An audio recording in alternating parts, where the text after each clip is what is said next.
Alors bonjour à tous et bienvenue à cette capsule en ce mercredi 1er juillet.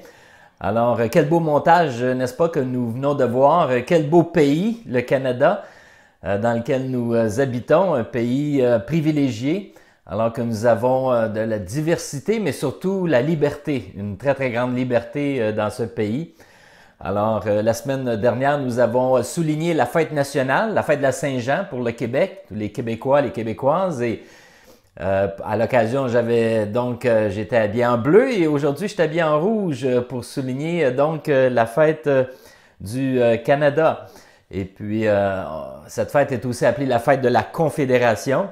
Alors, comme j'ai mentionné mercredi dernier, je veux souligner la beauté et la richesse de notre culture en tant que Québécois et en tant que Canadien. Alors, je ne veux pas faire de politique nécessairement, mais à chacun ses convictions et ses préférences à cet égard. Mais je veux surtout, à partir de cette analogie de la culture, je veux surtout poursuivre l'enseignement, la réflexion que j'ai débutée mercredi dernier sur la nouvelle identité que nous avons en Jésus-Christ. Alors en ce 1er juillet aujourd'hui, journée de déménagement pour de nombreuses personnes, on célèbre donc la fête du Canada. Et cette fête donc souligne le jour de la Confédération, qui commémore en fait la date de la formation de la Fédération canadienne en 1867. Et la Confédération du Canada est le processus par lequel les colonies britanniques distinctes et autonomes s'unifièrent ensemble pour former un seul pays sous différentes provinces. Et à cette époque, donc au début, il y avait le Québec, l'Ontario, le Nouveau-Brunswick et la Nouvelle-Écosse. C'était les seules provinces existantes. Aujourd'hui, donc, le Canada compte 10 provinces et 3 territoires reconnus, ce qui forme donc notre beau pays, le Canada. On y retrouve certainement beaucoup de diversité et on pourrait même parler de l'unité dans la diversité, même s'il y a parfois certains défis d'une province à l'autre. Alors, j'aimerais poursuivre cette réflexion sur la nouvelle identité que nous avons en Jésus-Christ. La semaine dernière, nous avons vu que notre identité culturelle est très importante. Les deux fêtes qu'on a soulignées, mercredi dernier et aujourd'hui, sont des fêtes qui relèvent ou mettent en valeur l'identité que nous avons en tant que citoyens, soit en tant que Québécois ou en tant que Canadiens. Et lorsqu'on parle de la nouvelle identité en Jésus-Christ, cela n'enlève pas le rôle de notre identité culturelle. Bien au contraire, ça donne un sens missionnaire au sein même de notre culture. Alors, lorsqu'on parle de mission, on considère le respect de la culture. Lorsqu'on est en mission pour représenter notre nouvelle citoyenneté des cieux, cela se fait dans le respect de la culture dans laquelle nous évoluons.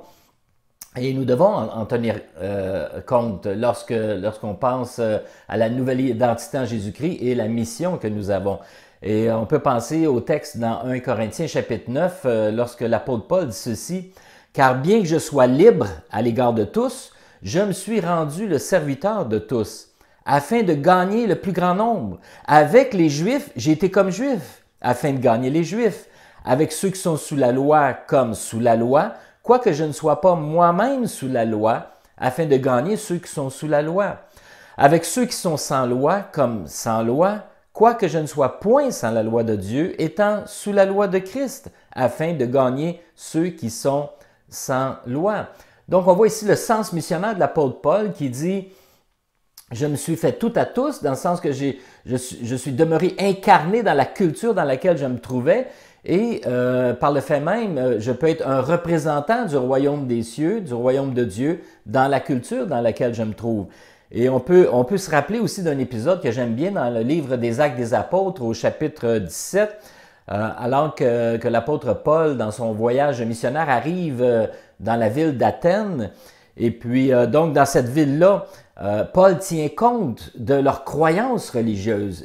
Il est indigné, nous dit le texte d'une certaine manière, mais malgré cette indignation, il va quand même souligner des éléments qui sont associés à cette culture, celle des Athéniens. Et puis, il va dire donc que la ville est remplie d'idoles, nous rapporte Luc, l'auteur des Actes des Apôtres. Mais Paul ne condamnera pas les Athéniens. Il va chercher à s'incarner au travers de leur culture, à s'incarner dans leur culture en identifiant en quelque sorte là où ils sont dans leurs croyances et en ne les condamnant pas sur cette croyance-là, mais plutôt en cherchant à voir comment il peut répondre aux besoins spirituels de ce peuple. Alors donc, Paul utilisera d'ailleurs une inscription qui est écrite sur un monument, un des nombreux monuments, parce qu'ils avaient beaucoup de monuments consacrés à différents dieux. Paul prendra donc un monument où l'inscription est écrite à un dieu inconnu. Alors, les Athéniens avaient énormément de croyances en des dieux différents, mais ils avaient quand même une inscription à un dieu inconnu. Au cas qu'on en a oublié un, on va mettre un monument pour ce dieu-là. Alors, Paul, plutôt que condamner les dieux existants pour les Athéniens, il utilisera le dieu inconnu pour eux et en leur disant « Je viens vous parler de ce dieu inconnu-là ». Alors, il saisit une opportunité, il y a une porte qui s'ouvre pour lui, qui n'est pas la condamnation, mais qui est l'incarnation. Il s'incarne et tout en étant citoyen du royaume des cieux, ambassadeur de Christ, il va donc être sensible à ce que les Athéniens vivent. Alors, dans le chapitre justement 17 au verset 22, il est dit ceci. « Alors Paul se leva au milieu de l'aréopage et dit « Athéniens, je vois que vous êtes, à tous égards, extrêmement soucieux d'honorer les divinités. En effet, en parcourant les rues de votre ville et en examinant vos monuments sacrés, j'ai même découvert un autel qui porte cette inscription à un Dieu inconnu. Ce que vous révérez ici sans le connaître, je viens vous l'annoncer. » Et comme quelqu'un a dit, pour appuyer son propos et pour faire un pont entre ce qu'il dit et la culture de ses auditeurs, Paul va même citer un poète grec, le poète Aratus. Alors qu'il est dit dans le texte, dans Acte 16, Paul cite cette phrase de ce poète-là, « De lui, nous sommes la race, les enfants. » Alors Paul va donc se servir d'un poète grec connu à l'époque pour justement introduire la nouvelle réalité du royaume de Dieu en Jésus-Christ. Alors, par ces exemples, ce que je veux souligner surtout, c'est que bien qu'on ait une culture, un ADN, qu'on soit québécois, canadien ou autre nation, nous sommes, dans notre nouvelle identité, citoyens du royaume des cieux. Mais cette citoyenneté nouvelle, avec notre nouvelle identité, n'élimine pas la réalité de notre culture actuelle dans laquelle nous vivons et surtout la sensibilité avec laquelle nous devons aborder notre génération, nos proches qui vivons dans la même culture. Alors si on poursuit dans cette nouvelle identité en Jésus-Christ, et comme on l'a dit, de même qu'on a une identité qui nous est propre en tant que peuple et culture, on a aussi une nouvelle identité en tant que croyant en Jésus-Christ, en tant que chrétien.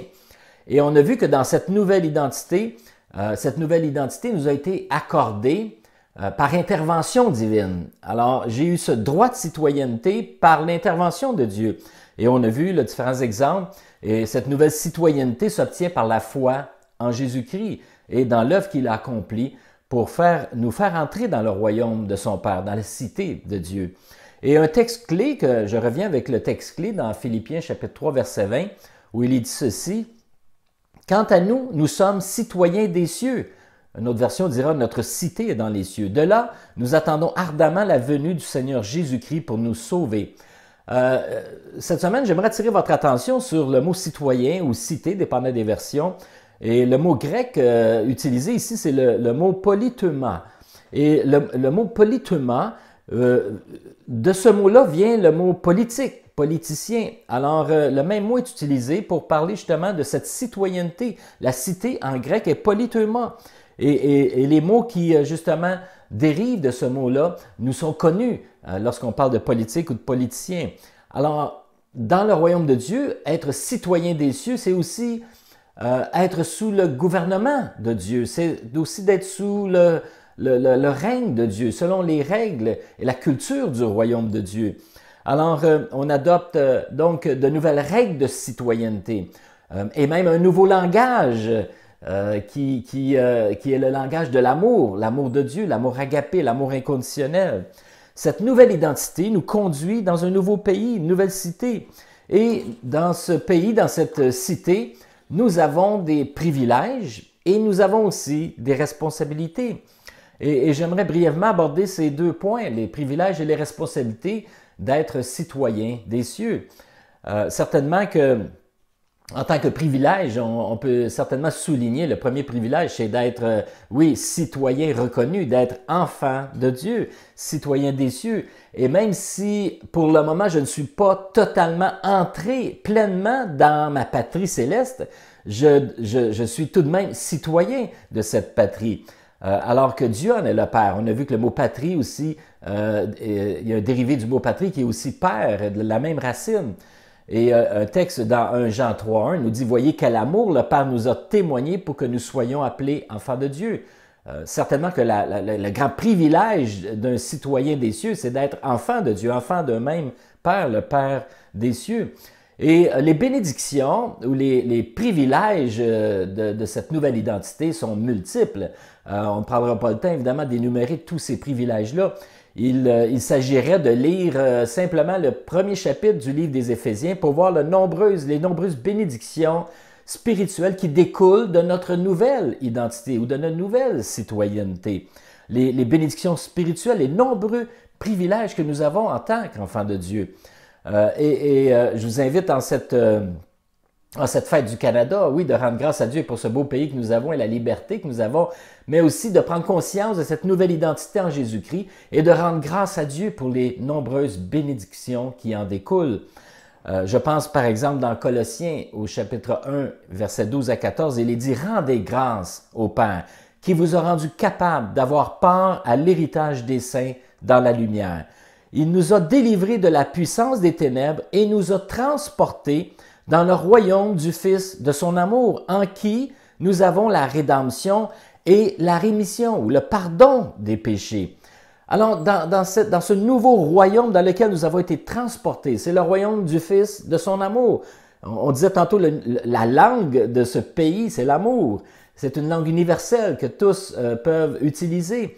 Et c'est le royaume du Fils, c'est le royaume de Jésus. Alors, dans ce nouveau pays, dans cette nouvelle cité, la constitution de cette nouvelle cité, c'est la rédemption et la rémission. Et sans aller dans tous les détails de ces mots, lorsqu'on parle de rédemption, de rémission, on parle ici tout simplement d'être totalement pardonné et libre. Nous sommes libérés de toute dette que nous avions auprès de Dieu. Jésus a payé pour nous ce qui devait être payé pour nous réconcilier au Père. Il a pris sur lui-même nos fautes, nos péchés, et nous a donc accordé le pardon, la rémission, le pardon des péchés, pour ainsi nous mettre en contact, en relation, en réconciliation avec Dieu. Et par le fait même, je deviens enfant de Dieu, et pardonné et libéré. Jésus a dit, « Je suis venu afin que vous ayez la vie en abondance, une liberté qui est accordée par Dieu. » Et en quelque sorte, on pourrait dire qu'en tant que citoyens de cette nouvelle cité, nous sommes totalement libres de dette, de toute dette. Pouvez-vous vous imaginer au Canada, je prends des chiffres ici là, avec la COVID-19. On dit qu'avec la COVID-19, le Québec, entre autres, va donc avoir un déficit d'au moins 15 milliards de dollars suite à tout ce qui est conséquent à la COVID-19. Le Canada, tant qu'à lui, on parle d'un déficit, d'un surplus déficitaire, à part du déficit actuel, mais d'un surplus de 170 milliards de dollars. C'est toute une dette, c'est tout un déficit. Et chaque citoyen, évidemment, a ses propres dettes. Et si vous n'en avez pas, vous êtes riche, certainement, mais pour ceux qui ont des dettes, pour ceux qui ne sont pas zéro dette, vous comprendrez que dans cette nouvelle cité, dans ce pays, la cité de Dieu, alors qu'on annonce que nous sommes libres de dette, nous sommes sans dette, le pays est sans dette et chaque citoyen est sans dette. Alors nous sommes totalement libérés. Quel privilège certainement nous avons en tant que citoyens des cieux, citoyens du royaume de Dieu. Et deuxièmement, lorsqu'on parle, on aurait pu parler de nombreux privilèges que nous avons en tant que citoyens des cieux, mais j'aimerais brièvement aborder les responsabilités que nous avons. Et je vais utiliser un texte dans Éphésiens chapitre 4, qui dit ceci au verset 1, « Moi qui suis prisonnier à cause du Seigneur, je vous demande donc instamment de vous conduire d'une manière digne de l'appel qui vous a été adressé. Soyez toujours humbles, aimables, patients, supportez-vous les uns les autres avec amour. Efforcez-vous de conserver l'unité que donne l'Esprit dans la paix qui vous lie les uns aux autres. » Paul ici nous encourage à marcher d'une manière digne de l'appel, de la vocation que nous avons en tant que citoyens des cieux. Nous avons donc un appel. Nous avons lu aussi dans Philippiens 1, 27, ce texte qui dit « Quoi qu'il en soit, menez une vie digne de l'évangile du Christ en vrai citoyen de son royaume. » Je suis donc appelé, et c'est là en quelque sorte les responsabilités de ma nouvelle citoyenneté. Je suis donc appelé à me comporter, à mener une vie digne de cette citoyenneté. D'ailleurs, Jésus, dans les Béatitudes, dans Matthieu 5, nous énumère en quelque sorte les règles du royaume de Dieu, les lois du royaume de Dieu, en parlant de la foi, de la dépendance envers Dieu, de l'humilité, de la douceur, de la paix, la miséricorde, de la justice. Car le royaume de Dieu, c'est la paix, la joie et la justice par le Saint-Esprit. Ce sont là les lois et les responsabilités de ma nouvelle citoyenneté. Donc, je suis ici étranger sur cette terre, mais très incarné en tant que citoyen des cieux, invité à prendre part à la souffrance humaine et à être ambassadeur, à être représentant du Christ, représentant de cette nouvelle citoyenneté, pour ainsi donner l'espérance à ceux et celles qui aspirent à un pays libre, à une patrie céleste où règne la joie, la paix et l'amour. Nous vivons sur cette terre en étant respectueux des différences au niveau culturel. Et nous sommes donc invités, comme nous dit 2 Corinthiens 5, 20, nous faisons donc les fonctions d'ambassadeurs pour Christ.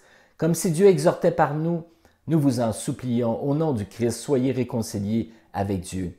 Alors, l'apôtre ici dit que nous sommes des représentants, nous sommes des ambassadeurs. Et donc, en tant que citoyens des cieux, nous avons, oui, de nombreux privilèges, de nombreuses bénédictions qui en découlent. Mais nous avons cette responsabilité de nous comporter, de mener une vie digne de ce royaume, de cette nouvelle citoyenneté. Et en terminant, en appliquant, en concluant cette réflexion sur notre nouvelle identité, je sais qu'on pourrait en faire une longue étude, mais ce sont de brèves capsules et pour moi, les deux fête nationale et la fête du Canada, le Québec et le Canada, c'est une occasion de célébrer notre culture, mais c'est une occasion aussi de prendre conscience de notre nouvelle identité, de notre nouvelle citoyenneté. Et quel privilège que d'avoir cette nouvelle citoyenneté. Je vous invite à l'action de grâce, à rendre grâce à Dieu pour cette nouvelle identité que nous avons en Jésus-Christ. Et en terminant, j'aimerais qu'on puisse prier et puis célébrer cette nouvelle identité en Jésus-Christ. Si vous êtes vous-même à la recherche, à la quête de cette patrie céleste, de cette nouvelle identité, eh bien, demandez à Dieu simplement de vous révéler, de vous accueillir dans cette nouvelle patrie, de vous donner ce qu'il faut pour être en mesure de devenir citoyen du royaume. Et par la foi en Jésus-Christ, en l'œuvre qu'il a accomplie pour nous, nous pouvons obtenir notre passeport, notre visa permanent de cette nouvelle citoyenneté des cieux. Alors, je vous invite avec moi à prier. Seigneur Jésus, je te rends grâce pour la différence. Je te rends grâce pour notre culture, qui nous sommes. Alors que tu nous as placés là où nous sommes dans notre culture, nous reconnaissons les bienfaits de cette culture. Nous reconnaissons notre identité propre. Mais nous nous réjouissons davantage pour cette nouvelle identité que nous avons en toi. Cette culture nouvelle, ce royaume nouveau dans lequel nous avons été transportés, le royaume du Fils de ton amour. Seigneur, nous célébrons cette nouvelle identité, nous nous réjouissons de cette nouvelle citoyenneté et nous prions pour chaque personne qui nous entoure afin que tous et chacun puissent réaliser que toi, Seigneur, tu nous invites à entrer dans ce nouveau pays, dans cette patrie céleste, par la foi en Jésus-Christ. Je prie que tu puisses te révéler à chacun et chacune qui sont à la recherche de cette nouvelle réalité spirituelle dans laquelle tu veux nous faire entrer. Et je te bénis pour chaque personne qui est déjà entrée, qui a déjà son droit de citoyenneté. Nous nous réjouissons ensemble en tant qu'enfants de Dieu, enfin en tant qu'Église. Nous célébrons ton royaume. Merci Seigneur pour ta grâce et ta bonté envers nous. Amen. Alors, je vous souhaite une très belle fête du Canada en ce mercredi 1er juillet et je vous laisse avec un merveilleux chant qui s'intitule « Comme une brise ». C'est un chant qui a été qui a été enregistré par notre ami et frère Pierre Madran. Alors, ce chant parle de pardon, entre autres, comme nous avons lu dans nos textes. Alors, je vous invite à l'écoute de ce chant, relaxer et célébrer cette nouvelle identité en Jésus-Christ. Amen.